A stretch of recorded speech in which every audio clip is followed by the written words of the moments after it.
हुई वाणी को जगा दिया। ये मेरा दुर्भाग्य होगा कि मैं जो आपको छोड़ करके अन्य किसी के मैं शरण ग्रहण को स्वीकार करूं। हे प्रभु, तेरे सिवा मेरा कोई अपना नहीं और मुझे तुमसे ज्यादा कुछ मांगना नहीं। हमारे साधु जन गाते हैं, आओ हम सब भी ध्रुव जी के भाव में ध्रुव जी के भाव को स्वीकार करते हैं।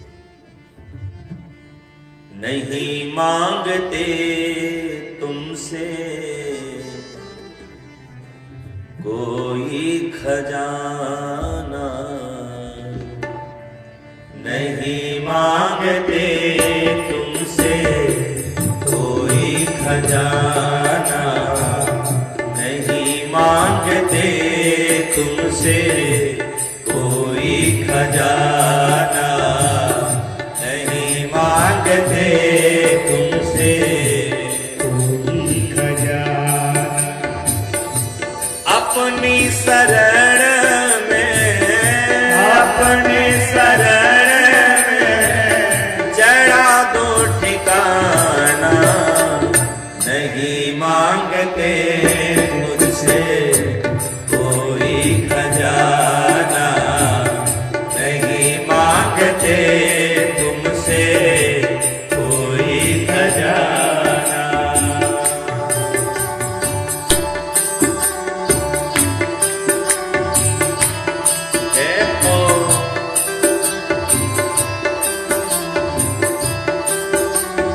हरी हरी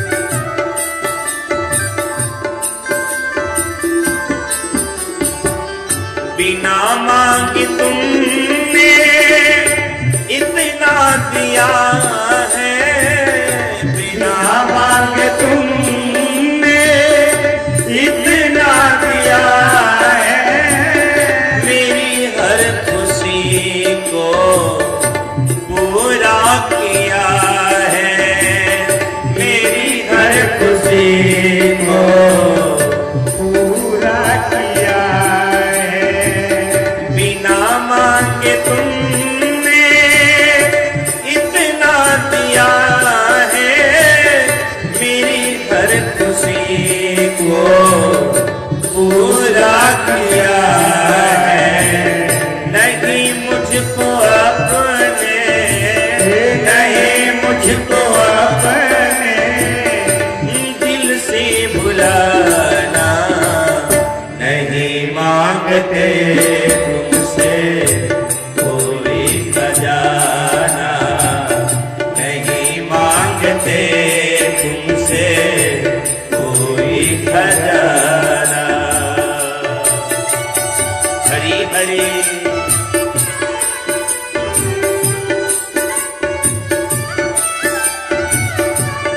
जय हो।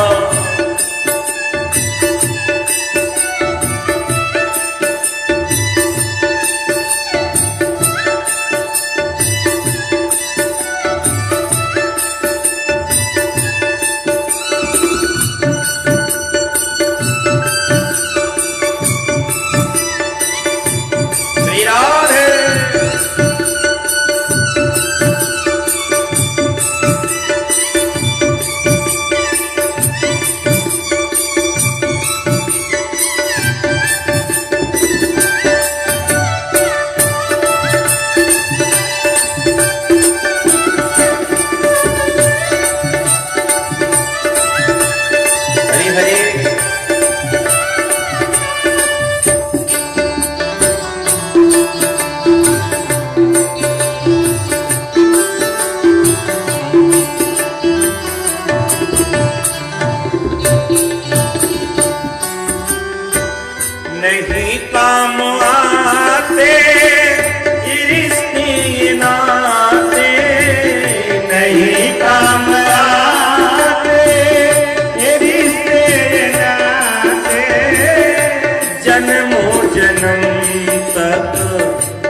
दास बुला ले। श्री ध्रुव जी महाराज कहते हैं मुझे तुमसे ज्यादा कुछ चाहिए नहीं, मैं आपसे ज्यादा कुछ मांगने के लिए बैठा नहीं हूं। मुझे धन नहीं चाहिए, मुझे संसार का कोई पद वैभव नहीं चाहिए प्रभु, बस अपनी चरणन की कृपा देना, बस अपनी भक्ति देना। क्योंकि जानते हो अगर मैं तुमसे कुछ वैसा वैसा मांग लिया तो सारा जगत हम पे हंसेगा। नहीं तो ये मुझे पर, नहीं तो ये मुझे पर हंसेगा जमाना। नहीं मांगते तुमसे कोई खजाना, नहीं मांगते तुमसे कोई खजाना। अपनी शरण में, अपनी शरण में जरा दो ठिकाना। नहीं मांगते तुमसे कोई खजाना, नहीं मांगते तुमसे कोई खजाना, नहीं मांगते तुमसे कोई खजाना। भगवान ध्रुव जी से कहते रह गए। ध्रुव जी एक बार भी भगवान से कछु याचना नहीं किए हैं। अंत में भगवान ने स्वयं ही ध्रुव जी से कहा कि बेटा आप अपने पिता के पद को स्वीकार करना, और आपने अपनी मां श्री सुनीति जी से जो कहा था मैं जब राजा बनूंगा तो अपनी छोटी मां को दंडित करूंगा, बेटा उस भाव को भूल जाना। ध्रुव जी पधारे हैं नगर। एक बात गौर से सुनना, शास्त्र कहता है, साधु जन कहते हैं कि बिन मांगे मोती मिले, मांगे मिले न भी। दुनिया में आप जिससे जितना याचना करोगे न साहब आपको उतना मिलेगा नहीं, इसलिए मांगना है तो उससे मांगो। श्री ध्रुव जी महाराज नगर पधारे हैं। नारद जी ने आकर के श्री उत्तानपाद जी को सूचना दी है कि तू इस पद वैभव में पड़ा रह, तेरा बेटा तो ब्रह्म पद को प्राप्त कर लिया है। श्री उत्तानपाद जी महाराज पधारे हैं। जो मैया ध्रुव जी को प्रताड़ित की है कुवचनों के द्वारा, आज वही मैया ध्रुव जी की हंस हंस करके नाच नाच करके स्वागत कर रही है। राजा ने ध्रुव जी महाराज जी को पद दिया है और स्वयं अपनी पत्नी के साथ, दोनों पत्नियों के साथ जंगल पधारे हैं और दिव्य भगवान की आराधना करके भगवान को प्राप्त किए। श्री साधु जन कहते हैं ध्रुव ने बड़ा दिव्य राज पद को स्वीकार किया है, लेकिन एक बात ध्यान में रखना, आपको भगवान मिल भी जाए लेकिन अगर जीवन में सत्संग न मिले तो मार्ग से आप भटक सकते हो। ध्यान में रखना। लंकाधिपति रावण को समस्त देवता प्राप्त थे। जिन रावण के घर स्वयं ब्रह्मा जी वेद का गायन करते थे, जिन रावण के घर देवराज इंद्र उसकी स्तुति गाते थे, और यही नहीं, जिन रावण के घर स्वयं उसके गुरु जी महाराज जाकर के अपनी पूजा करवाते थे। ऐसी कथा है कि एक बार रावण गया, कहां? बोले कैलाश पर्वत, और रावण ने मन में विचार किया कि सारी दुनिया गुरु जी की पांव पूजती है, गुरु जी जिस कैलाश पर्वत पर बैठे हैं, लाओ मैं उस कैलाश पर्वत को आज उठाता हूं, देखता हूं क्या आनंद है। रावण ने कैलाश पर्वत को जैसे उठाना चाहा, वो साहब ऐसे कैलाश पर्वत हिलने डुलने लगा। पार्वती अम्मा बोली महाराज भाग्य भूकंप आ गया। बोले बाबा, बोले देवी भूकंप नहीं, हमारा चेला आ गया। पार्वती अम्मा ने कहा कि महाराज जिस चेला के आने से गुरु जी के घर में भूकंप आ जाए, ऐसे चेला को क्या बुलाने समझ गया। बाबा ने कहा क्या करें? मैया बोली एक काम करो, वही गुरु की उसी में भलाई है कि गुरु जी चेला के घर चले जाएगा। रावण ऐसा विद्वान कोई नहीं था, लेकिन रावण के जीवन में सत्संग नहीं था। रावण भटक गया। भगवान की प्राप्ति कर लो महाराज, लेकिन अगर भगवान की प्राप्ति तभी समझ आती है, भगवान की प्राप्ति का महत्व आप तभी जानोगे जब क्या करोगे, बोले आप जब जीवन में सत्संगी बनोगे। ध्रुव जी ने विवाह करी है, उत्कल आदि पुत्रों की प्राप्ति करी है।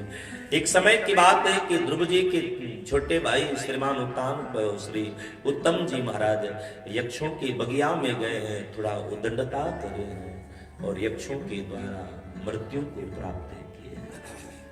ध्रुव जी पधारे हैं, क्रोध में आकर के लगे यक्षों का वध करने। इनके बाबा श्री मनु जी को प्रकट होना पड़ा और मनु जी ने ध्रुव जी को आत्मज्ञान दिया।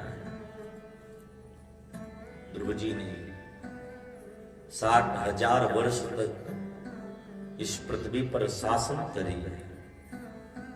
एक दिन बैठे थे, एक देव पधारे, मृत्यु देव, कई लोग इन्हें मृत्यु देवी भी कहते हैं।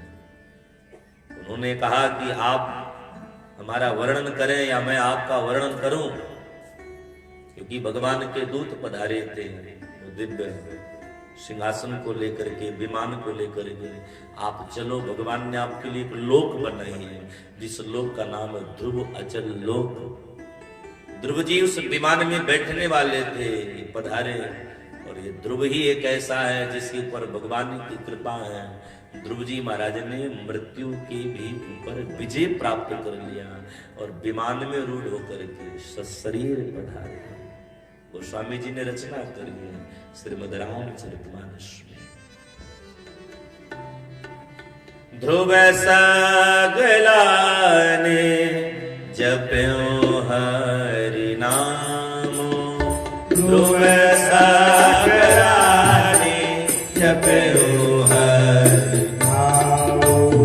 ध्रुव सगला ने जप्यो हरि नामो, ध्रुव सगला ने जप्यो हरि नामो।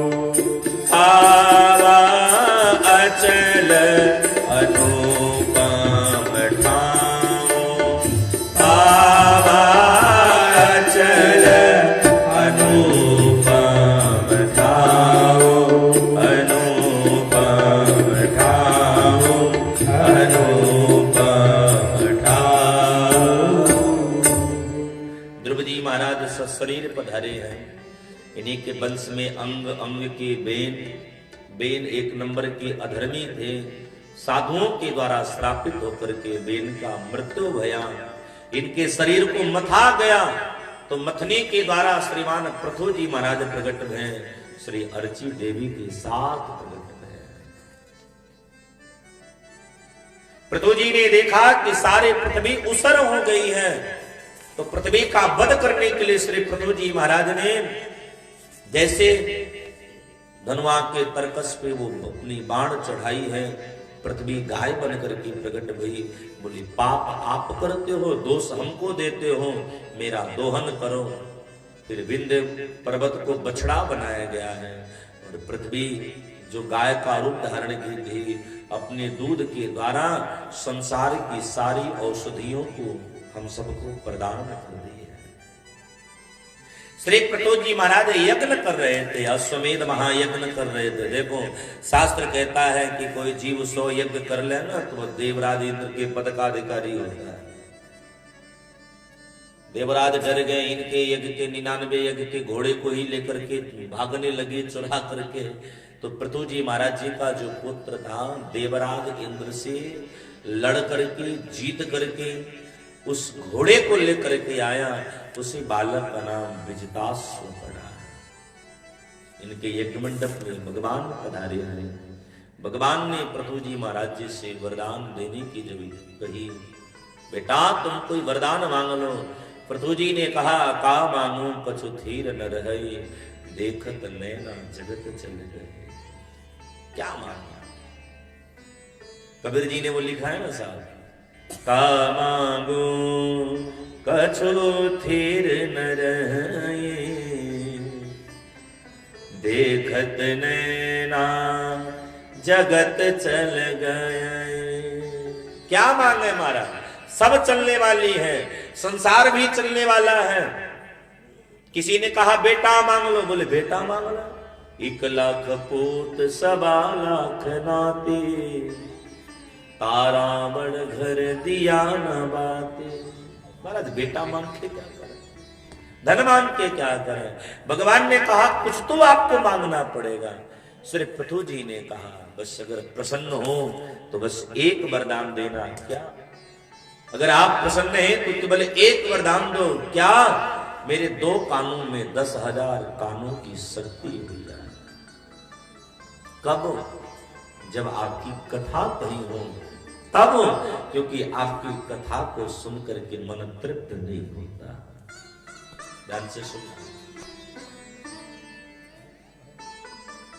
राम कथा जे सुनत अगाही, रामचरित जे सुनत अगाही, रस विशेष जा नाती नाई, रस विशेष जा नाती नाई।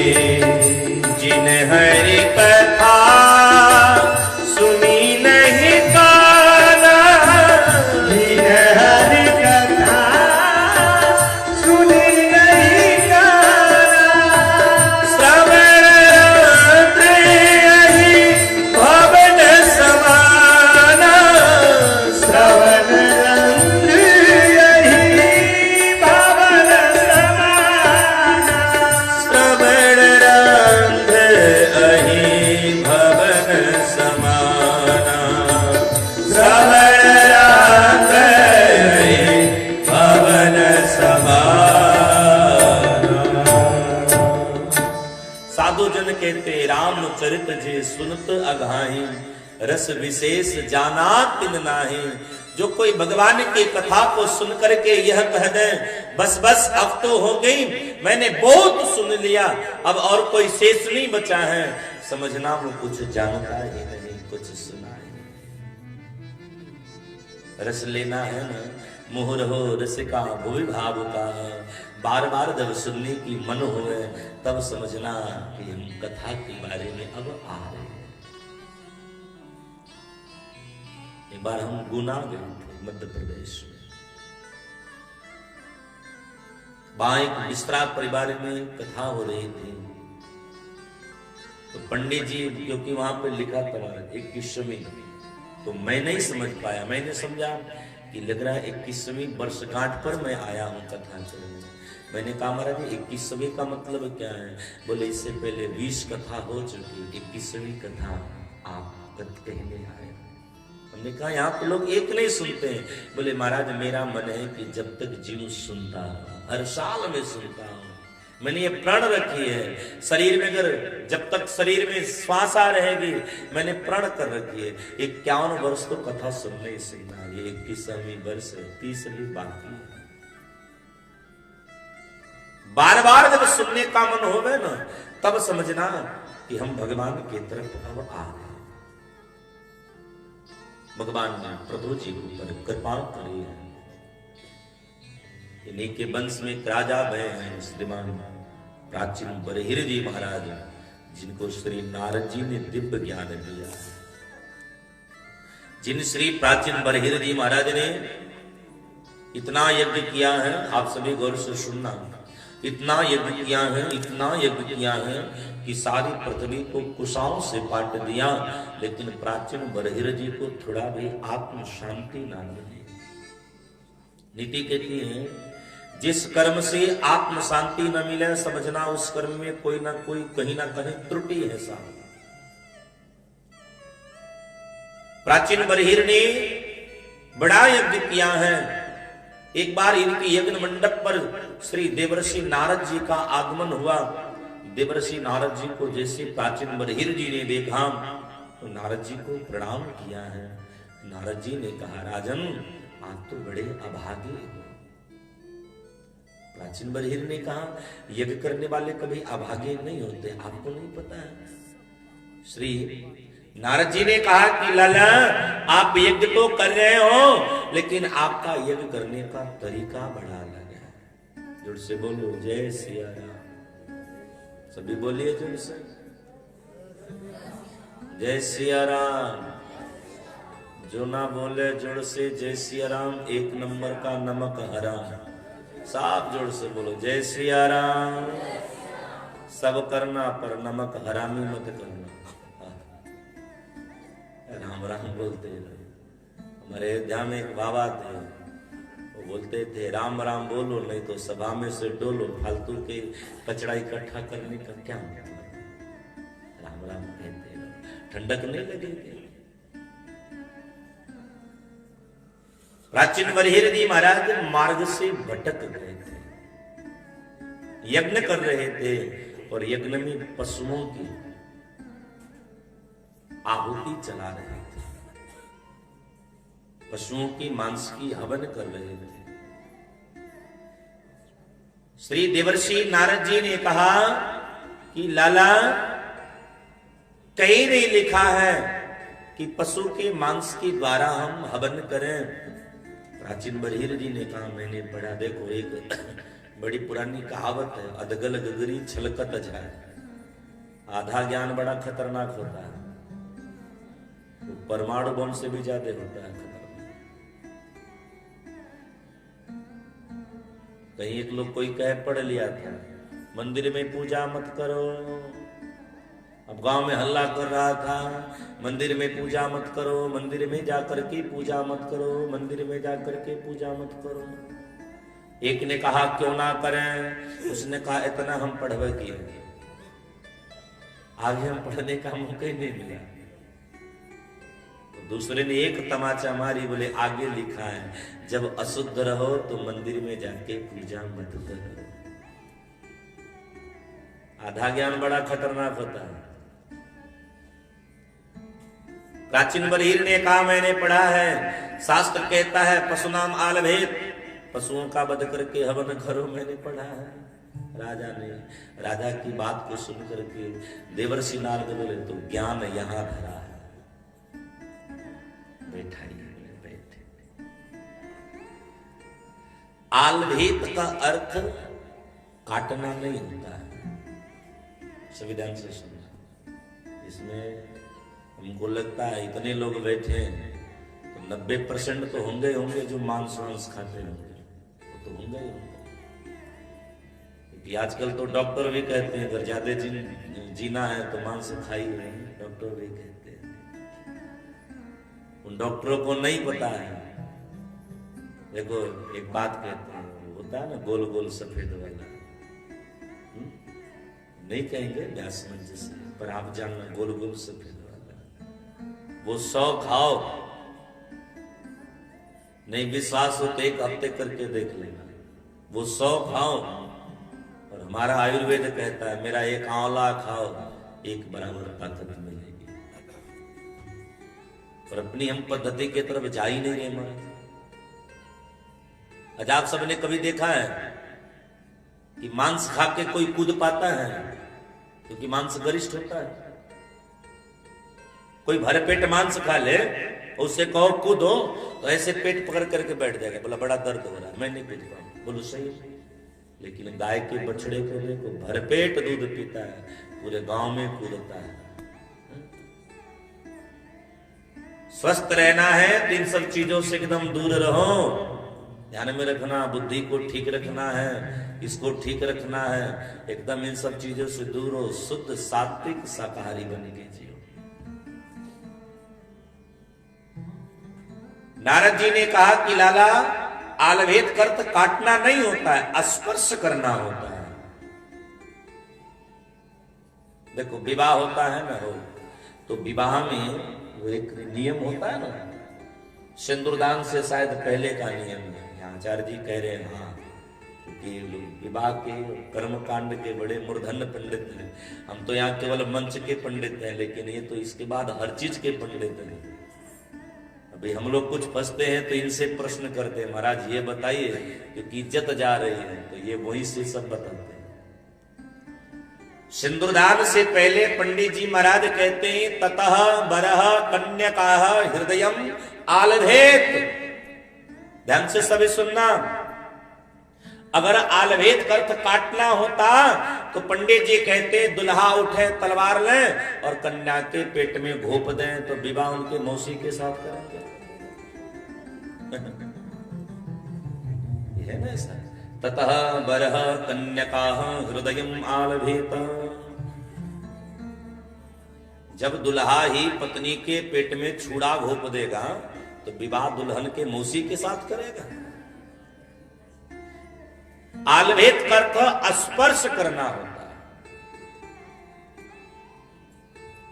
बलि की प्रथा है, मैं बलि की प्रथा को मना नहीं करता हूं, आप बलि खूब चढ़ाओ यार, लेकिन बलि की प्रथा को हम कुप्रथा में ला दिए। गोरखपुर जनपद में एक माता जी है ना, जय हो मां तरकुलहा देवी, देखो बकरे ले जाते हैं खूब मस्ती से गाजे बाजे के साथ वहां बलि चढ़ाते हैं, पकाते खाते चले आते हैं। वो बलि नहीं, वो पाप है। जैसे एक गुरुजी बीमार पड़ गए, चेला पूछा आपको दवा लाऊं? तो गुरुजी ने कहा किसी कुंवारी कन्या का मांस लाओ, बस उसी में खा के ठीक हो जाऊं। अब चेला ना समझ होता तो बिन ब्याही बिटिया को ढाक के पटकता, काटता, मांस लेकर आता, दे देता, लो खाओ ठीक हो जाओ। लेकिन चेला शास्त्र को जानने वाला था। एक वृक्ष होता है जिसे हम ग्वारपाठा कहते हैं और अपनी भाषा में हम घृत कुमारी कहते हैं, उसे घृत कुमारी कहा जाता है। उसका वो लाया दिया, गुरु ठीक हो गए। राजा को समझने भक्तमाला में कथा आती है, हम लोग खूब कहते हैं। कोई सब पहले जोड़ से बोलो जय सिया राम। श्री नाभाग जी महाराज कहते हैं ना, साधुओं ने लेखन किया है, बोले कोई सेठ था, बहुत बड़ा सेठ था, बड़ा आदमी था, लेकिन उसका एक नियम था, वो माड़ पीता था। माड़ पिए से माड़ में बड़ी ताकत है। हाँ, माड़ पीने वालों को जल्दी शुगर नहीं होता है, लेकिन कुकर आई सीटी बजा के हमको दे गई शुगर। माड़ आप सब पियो, माड़ में बड़ी ताकत है, माड़ सबको पीनी चाहिए। लेकिन आजकल हम पॉलिश वाली वो चावल खाते हैं, माड़ कहां से? पहले की अपेक्षा हम ज्यादा महाराज अच्छा भोजन करते हैं, लेकिन एक नंबर के कमजोर है, हम पुआल की तरह हो गए, ऐसे पटक दे हम टूट जाते हैं। सेठ माड़ पीता था। पहले माड़ होता था ना तो कठौता होता था, कठौता तो किसी के घर में है ही नहीं, अब तो सबके घर में परात आ गया। तो सेठानी एक दिन माड़ निकाली, बेटे से बोली जाकर के बेटा पिताजी से कह दो माड़ निकल गया है, आकर के पी ले। बेटा गया, बेटा ने क्या देखा कि पिताजी बड़े बड़े लोगों के बीच में बैठे हैं। अब बड़ा आदमी है महाराज, कैसे कह दे कि पिताजी चलो माड़ पी लो, बड़ी बेइज्जती होगी। लेकिन बेटा शास्त्र को जानने वाला था, बेटा ने अपने भाषा में कह दिया पिताजी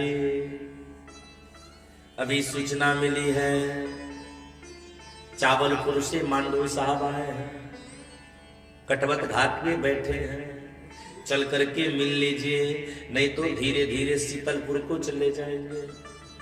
सेठ समझ गया, चावल में से माड़ निकल गई है, चल कर को मिलना मतलब पी लो, नहीं तो गायब हो जाए। श्री देवर्षि श्री नारायण